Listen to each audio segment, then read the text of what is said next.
नमस्कार, आप देख रहे हैं गार्डनिंग एस्थेटिक्स। मैं हूं अनीता दिनेश।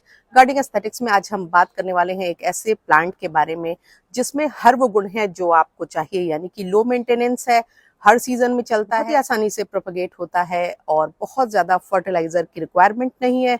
तो जो लोग मिनिमल केयर कर सकते हैं उनके लिए भी एक बेहतरीन प्लांट है। इस प्लांट की बहुत सारी वैरायटीज अवेलेबल है, बहुत सारी मेरे पास भी हैं, खूबसूरत लगती हैं अगर वेल ग्रोन हो जाए, अच्छी हो जाए तो चलिए आज बात करते हैं। ड्रैकीना और कॉर्डिलाइन दो डिफरेंट प्लांट वैरायटीज हैं। ड्रैकीना को हमारे यहाँ नर्सरीज में ड्रायसीना के नाम से बेचा जाता है और ये जो दोनों प्लांट हैं ये ऑलमोस्ट आइडेंटिकल होते हैं और बहुत ही माइन्यूट सा इनके में डिफरेंस होता है। जैसे कि ड्रैकीना की जो रूट्स होती हैं वो ऑरेंज कलर की होती हैं और कॉर्डिलाइन की रूट्स वाइट कलर की होती हैं। कॉर्डिलाइन के प्लांट्स ज्यादा कलरफुल रेंज में आते हैं, जैसे कि ऑरेंज, पिंक, मजेंटा, इस तरह के कलर्स इनकी लीव्स में प्रोमिनेंट होते हैं, जबकि ड्रेसीना में ऐसा नहीं होता है, पर ऑलमोस्ट आइडेंटिकल है। और एक नॉर्मल प्लांट लवर को बहुत ज्यादा इनके क्लासिफिकेशन में जाने की इसलिए भी जरूरत नहीं है क्योंकि दोनों की ग्रोइंग हैबिट्स, दोनों की केयरिंग, दोनों की सारी जो रिक्वायरमेंट्स हैं वो ऑलमोस्ट एक जैसी है। कॉर्डिलाइन को टी प्लांट भी कहते हैं। तो आज के वीडियो में इन्हीं दोनों प्लांट को ड्रैकीना या ड्रेसीना के नाम से ही संबोधित करेंगे और इसकी केयरिंग से जुड़े हुए मेरे जो एक्सपीरियंस है वो आपके साथ शेयर करूंगी, ताकि आपको भी इन प्लांट्स को मेंटेन करने में हेल्प मिले, क्योंकि ये one of the most easiest plant तो हैं, पर इनके संग कुछ एक ऐसी प्रॉब्लम्स हैं जो हमेशा आती हैं, अक्सर आती हैं। एक तो इनकी टिप्स का ब्राउन होना। क्या मजाल है कि एक भी पत्ती पूरी तरह से फ्रेश और बेदाग दिख जाए। और जल्दी जल्दी अब इनके कारण को समझ लेते हैं ताकि अगर आपके प्लांट में ये प्रॉब्लम आ रही है तो आप उसे सॉल्व कर सकें।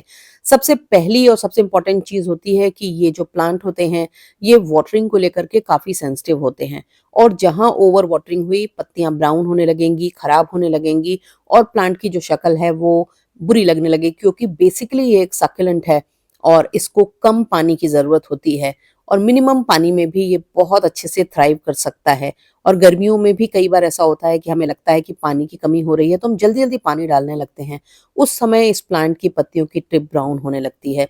दूसरी जो इम्पोर्टेंट चीज है, बारिश के दिनों में भी पत्तियों की टिप्स ब्राउन हो रही होंगी, क्योंकि मेरे भी कुछ प्लांट्स की हो रही हैं। आप कितना भी करें, आप नेचर से इस तरह से लड़ नहीं सकते हैं कि आप उसको एकदम रोक पाएं। बारिश के दिनों में इस बार कुछ ज्यादा ही बारिश हुई है तो देखिए कुछ एक प्लांट्स की पत्तियों की काफी बुरे हाल हो रहे हैं और इसका इलाज यही है कि जो पत्तियां ब्राउन हो गई उनको तो हम बदल नहीं सकते हैं, सिर्फ उनको काट करके साफ कर सकते हैं और उनको शेप कर सकते हैं। तो ये एक चीज करिए ताकि आपका प्लांट वेल ग्रूम्ड और हेल्दी दिखाई देने लगे। तीसरी जो सबसे इंपॉर्टेंट प्रॉब्लम आती है वो आती है टेम्परेचर के प्रति सेंसिटिविटी। ड्रेसीना के जो प्लांट्स होते हैं वो टेम्परेचर सेंसिटिव होते हैं। वातावरण में जो नमी है वो तो इनके लिए काफी है, पर आपको इनको बहुत ज्यादा नमी नहीं प्रदान करनी है। थोड़ा ड्राई एटमॉस्फेयर इनको पसंद आता है। जब टेम्परेचर कम होगा या बहुत ज्यादा होगा तो इन प्लांट में उसका असर दिखाई देगा और तब भी पत्तियों की टिप्स का या पत्तियों का ब्राउन होना आपको नजर आएगा। एक आध दो पत्ती खराब हो रही हो, उसकी टिप ब्राउन हो रही हो, तो एक बड़ी नेचुरल सी चीज है और उसके लिए बहुत ज्यादा पजल्ड होकर के कुछ डालने की, कुछ करने की जरूरत नहीं होती है, क्योंकि आफ्टर ऑल हम ह्यूमंस भी परफेक्ट नहीं होते हैं, हमारे प्लांट्स भी परफेक्ट नहीं होते हैं। ऐसे में उनको ग्रूम करना, और अगर ज्यादा ये प्रॉब्लम आ रही है तो आपको ये ध्यान देना होगा कि किस वजह से आ रही है।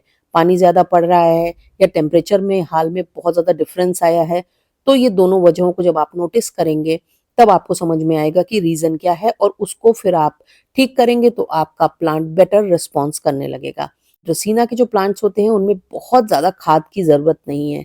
अगर साल में आपने 2-3 बार भी थोड़ा सा अच्छा सा कोई भी कंपोस्ट, होम कंपोस्ट, काऊ डंग, वर्मी कंपोस्ट कुछ भी डाल दिया तो वो इन प्लांट्स के लिए काफी होता है। बहुत ज्यादा पजल्ड होने की, बहुत ज्यादा फर्टिलाइजेशन की जरूरत नहीं है। और अगर आप ये चाहते हैं कि थोड़ा पत्तियों के कलर ब्राइट हो जाए, एक प्लांट के लिए एक चुटकी एनपीके और 8-10 ग्रैन्यूल माइक्रोन्यूट्रिएंट के साल में कम से कम 3-4 बार आप डाल दीजिए।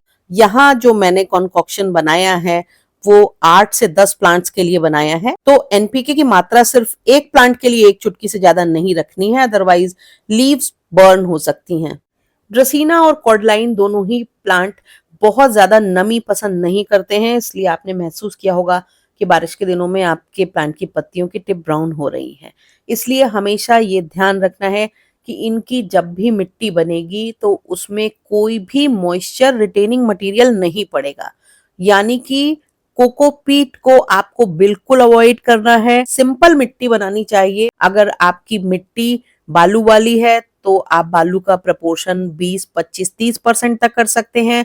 आपके यहाँ की मिट्टी चिकनी है तो कोर्स सैंड के प्रपोर्शन को बढ़ा दीजिए, यानी कि आप 40% तक यूज कर सकते हैं। ऑर्गेनिक कंपोस्ट आप कोई भी यूज कर सकते हैं अपनी सुविधा के अनुसार।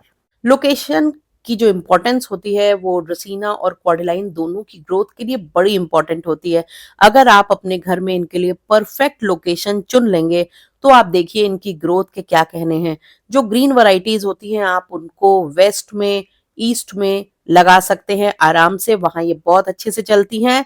नॉर्थ में भी ओपन एरिया में आप लगा सकते हैं, यानी कि खुले आसमान के नीचे अगर नॉर्थ में ये रखे हैं तो ये अच्छे चलेंगे। पर साउथ का जो लोकेशन है वो थोड़ा ज्यादा हार्श हो जाएगा इनके लिए, वहां पर सनलाइट काफी आती है।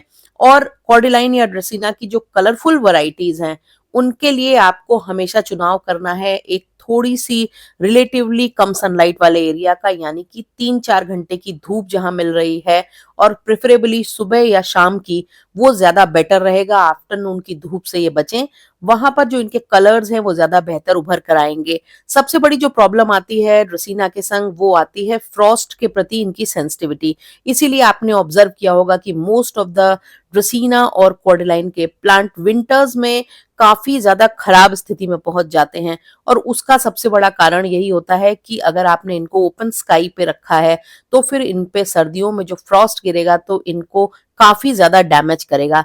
उसका सबसे अच्छा तरीका यह है कि या तो आप इनको उस दौरान किसी कवर्ड एरिया में ले आए, अगर आपके यहाँ कोई कवर्ड एरिया नहीं है तो आप 15, 20, 25 दिन जब बहुत ज्यादा फ्रॉस्टी वेदर कंडीशंस हैं तो आप अपने घर के अंदर भी इनको रख सकते हैं। पर यह ध्यान रखना है कि रखने के पहले बहुत अच्छा सा पानी डालना है, पर उसके बाद जब अंदर रख लें तब तभी पानी डालना है जब प्लांट का पानी पूरी तरह सूख जाए। और अगर ये स्थिति भी नहीं है तो आपको हमेशा ये ध्यान रखना है कि इनकी मिट्टी को थोड़ा सा टॉप पे गीला रखिए, जिससे कि इनके ऊपर फ्रॉस्ट का असर ना हो। थिक लश ग्रीन खूबसूरत ड्रेसीना प्लांट के लिए सबसे बड़ा जो सीक्रेट है वो प्रूनिंग में छुपा हुआ है। ये मेरा ग्रीन सॉन्ग ऑफ इंडिया का प्लांट है, काफी ऊंचा हो चुका है, मुझसे भी ज्यादा ऊंचा। और कुछ महीनों पहले मैंने इसके टॉप प्रून करके इसके नए प्लांट लगाए थे। अब देखिए बारिश के बाद इसमें कितनी ज्यादा नई खूबसूरत पत्तियां आ गई हैं और काफी बड़ा प्लांट है, काफी ज्यादा थिक है क्योंकि बहुत ज्यादा अंदर लगा हुआ है और काफी बड़े पॉट में है। तो मैं आपको उठा के तो नहीं दिखा सकती हूँ, पर आप इससे ये अंदाजा लगा ले रहे होंगे कि इस प्लांट की जो हाइट है वो काफी ज्यादा है और उसका सबसे बड़ा कारण है रेगुलर प्रूनिंग। तो ड्रेसीना और कॉर्डेलाइन ऐसे प्लांट हैं जो हर प्लांट लवर के कलेक्शन में होते जरूर हैं। इन बातों का ध्यान रखिए और बेहतरीन ड्रेसीना को ग्रो कीजिए। अगर अभी तक आपने मेरे चैनल को सब्सक्राइब नहीं किया है तो मेरी गुजारिश है चैनल को सब्सक्राइब करिए, बेल आइकन जरूर पुश कर दिया करें ताकि गार्डनिंग से रिलेटेड मैं जो भी अपडेट करूं वो आप तक पहुंचे।